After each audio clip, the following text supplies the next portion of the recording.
learned a new word today, the word profane.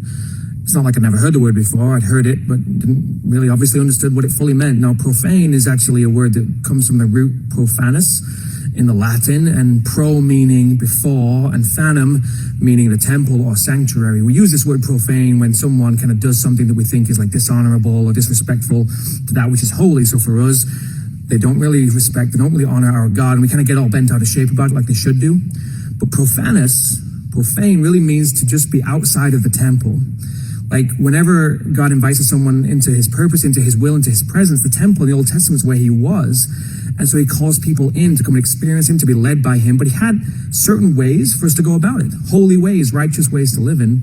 And now in the New Testament, we get so much of that. In the days of the church, here's how to live righteously. Here's how to honor me. Here's how to make sure you don't profane my name.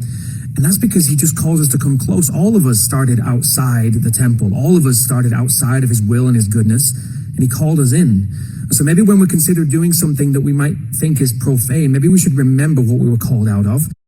Let's look at a deeper meaning of the word profane. And they shall teach my people the difference between the holy and profane, and cause them to discern between the unclean and the clean. Ezekiel 44 verse 23. Outline of biblical usage: profaneness, commonness, unholy, profane, common. Now let's look at the 10 commandments found in the Ark of the Covenant. Are the commandments of God holy or profane? The common or profane had no place in the worship of God, especially the Sabbath, that is, treats it as a regular, common, and therefore unholy day. This subject in the present day demands the serious attention of all professing Christians. Sabbath laws, Sunday laws that would require a cessation of what? Commerce. In the Catholic vision, this sharing of the common good,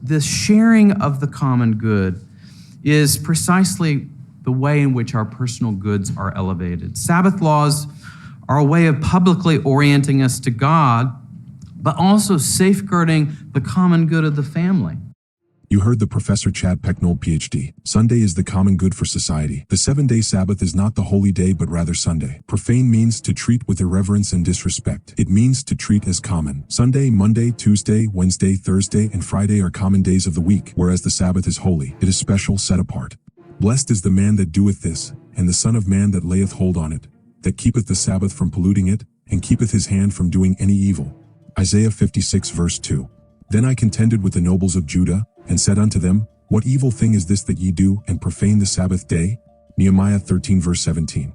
Christianity turns the Sabbath into something common.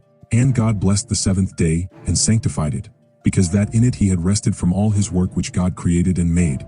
Genesis 2 verse 3. The common good equals. Make the common day Sunday good. The Sabbath is hindered by the mixture of the sacred and profane.